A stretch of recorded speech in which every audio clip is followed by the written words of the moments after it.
sholawati was sholatil wusta wa qumu lillahi qanitin.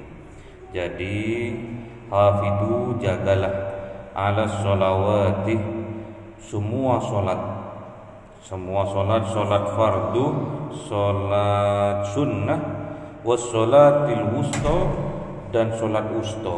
Solat wusta itu antengnya solat. Maksudnya solat wusta itu busuknya solat. Walaupun di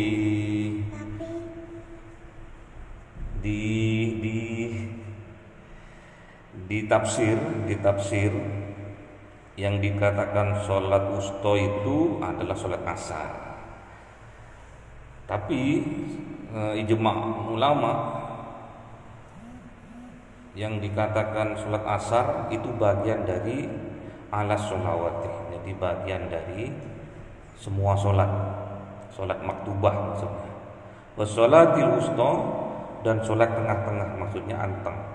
Maksudnya anteng itu busuk.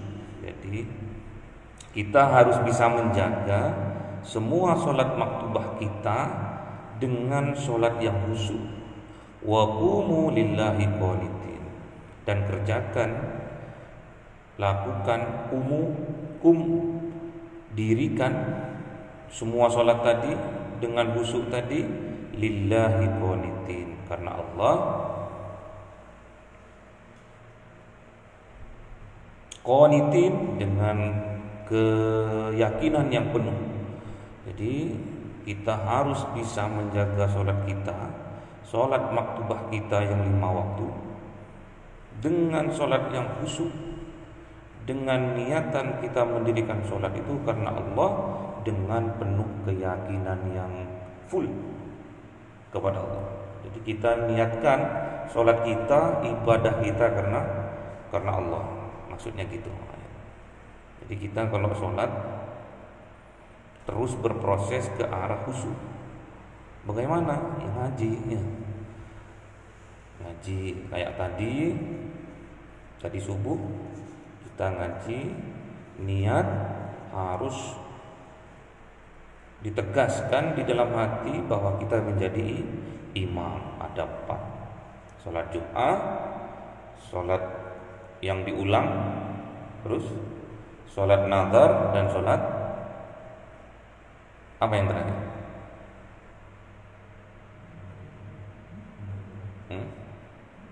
Sholat apa yang terakhir? Mengulang itu. Mengulang, nazar, yang terakhir masa lupa.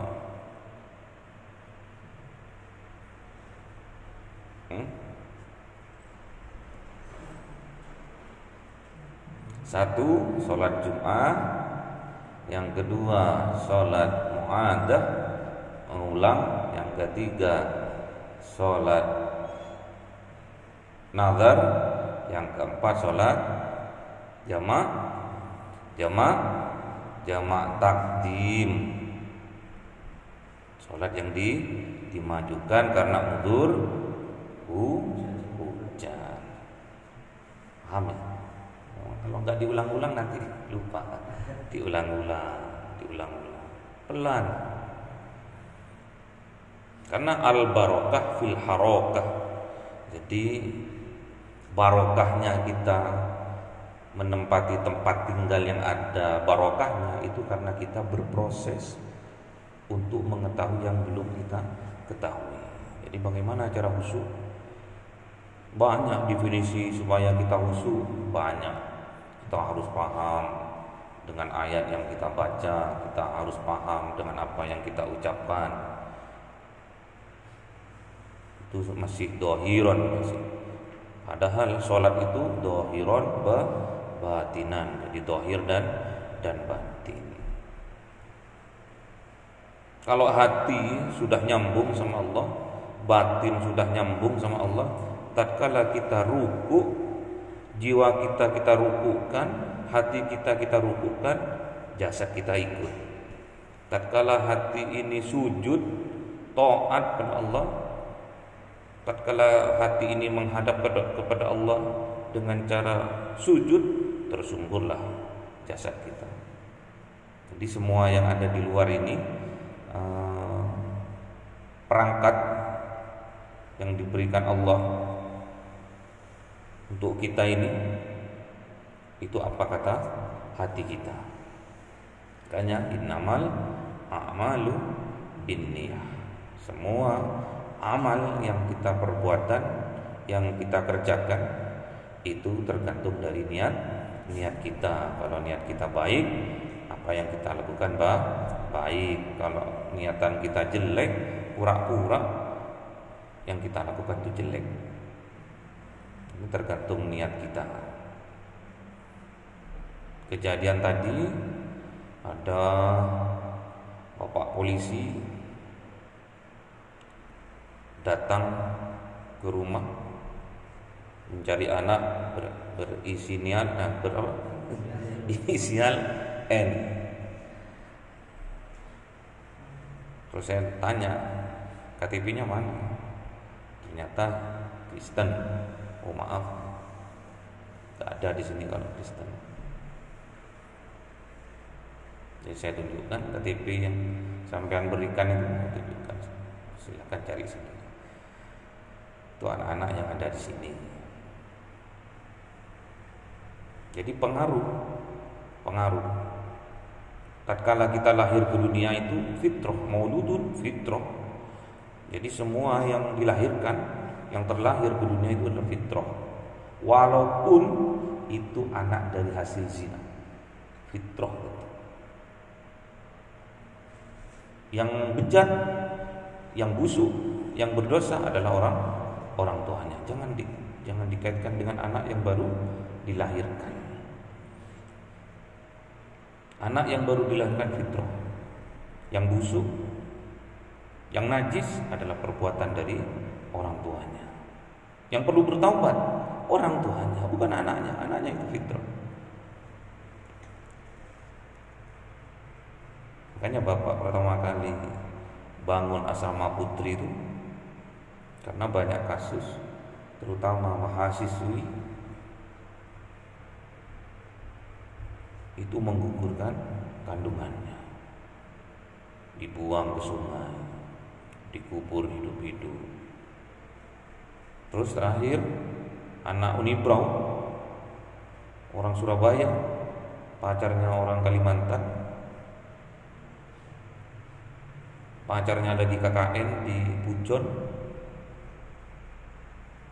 yang perempuan lagi berjuang mempertaruhkan nyawanya untuk melahirkan di kos-kosannya. Di kos-kosannya akhirnya setelah keluar nangis bayinya, langsung dicekek. Terus dibuang ke sungai di belakangnya Sardu. Dikitirkan ke sungai situ, akhirnya karena ada jeruji besi untuk penahan sampah, akhirnya nyantol di situ. Itu yang terakhir. Jadi bapak itu kuat, keyakinan bapak itu kuat untuk menyelamatkan generasi muda, terutama perempuan yang banyak dirugikan.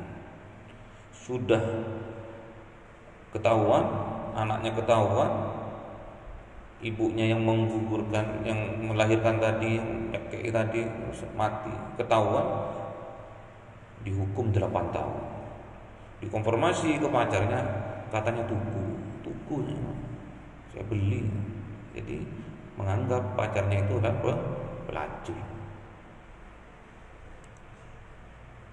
pelacur nggak dibayar.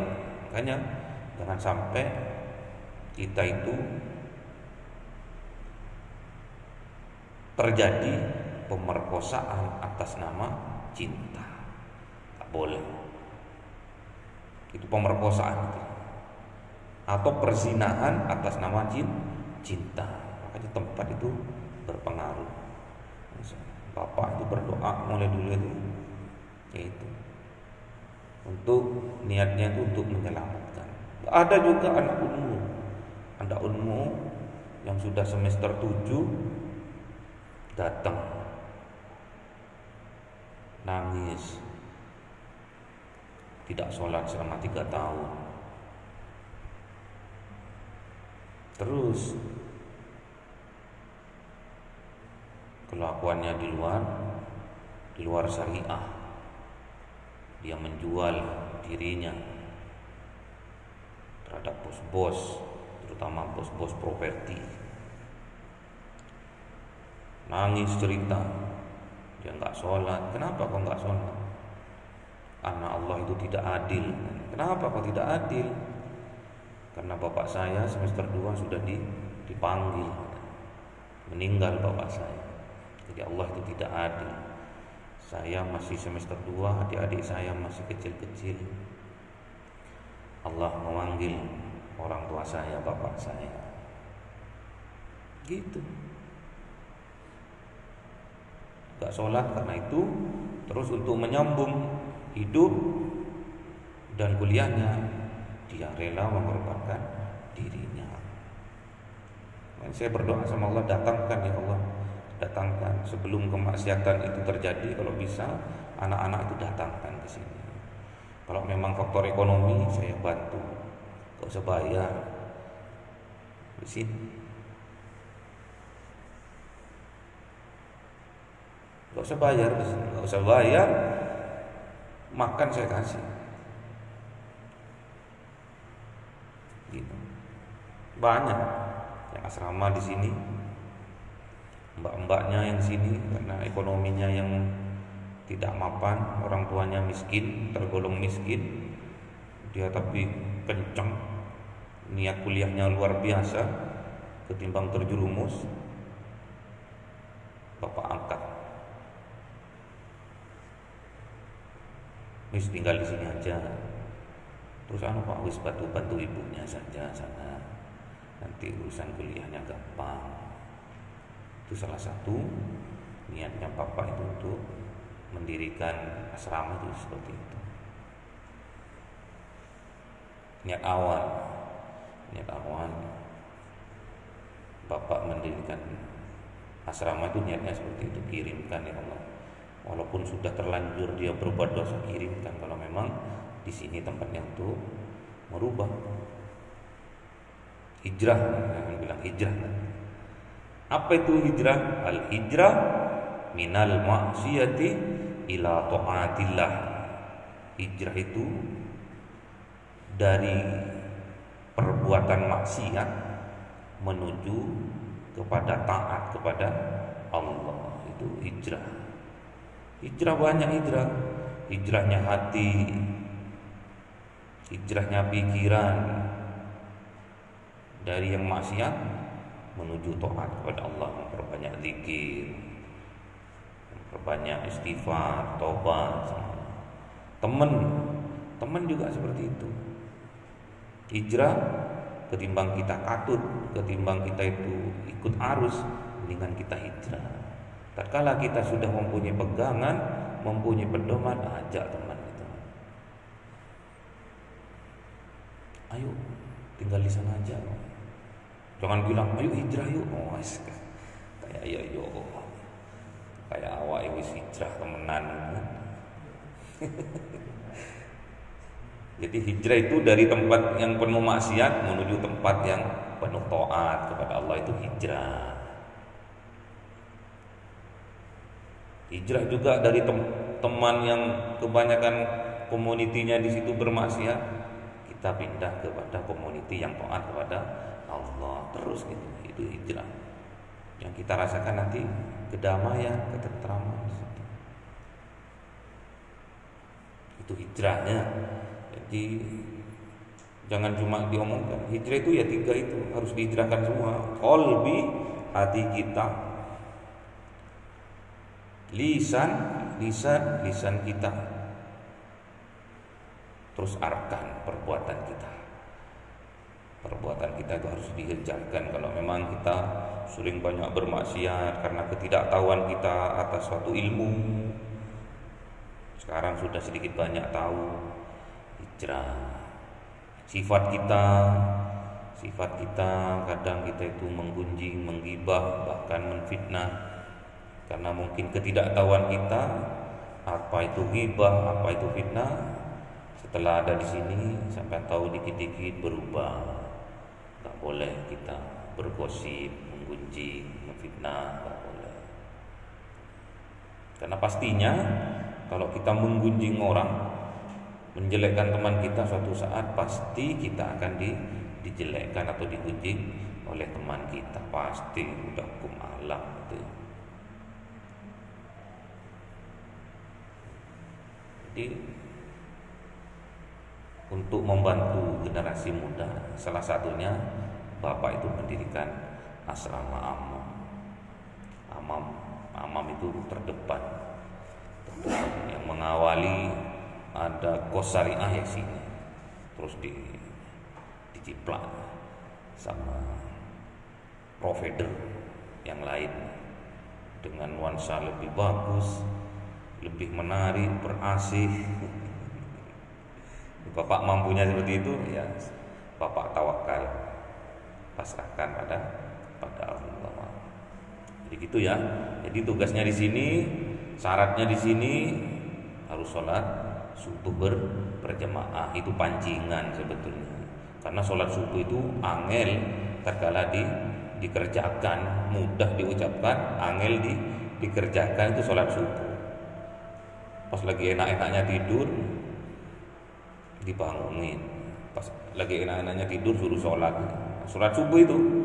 Kadang semalaman nggak tidur, terus tatkala tidur dibangunin, baru tidur 1 menit dibangunin. Itu kadang yang menjadikan kita itu nabrak gitu ke hati nurani, itu nabrak, ditutupi hatinya. Istighfar. Gak masalah sampai itu begadang, boleh begadang, sholat subuh, habis sholat subuh ngaji tidur, gak apa-apa. Tapi kata Kanjeng Nabi, sejelek-jeleknya orang tidur yaitu tidur setelah subuh.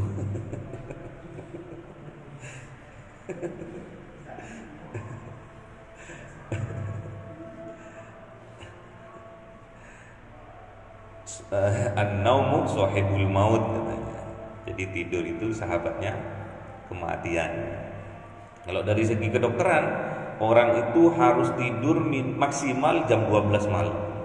Karena proses pemisahan antara kekebalan tubuh sama racun itu prosesnya dari jam 12 sampai jam 1. Jam 1 pagi itu proses. Misalkan ada penyakit, ada racun apa dikeluarkan, bisa melalui pup, bisa melalui kencing kan. Itu prosesnya cuma 1 jam itu. Jadi usahakan kalau tidur maksimal itu jam 12 tidur sudah. Karena penyakit itu dilakukan sekarang, nggak langsung sekarang. Penyakit itu pelan-pelan, dikit akhirnya jadi penyakit. Ya.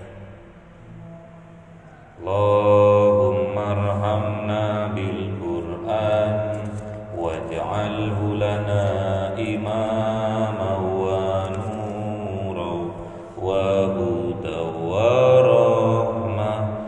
Allahumma dzakkirna minhu ma nasina wa 'allimna minhu ma jahilna warzuqna tilawatahu ana al-laili wa atrafan nahar waj'alhu lana hujjatan ya rabbal alamin.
Ma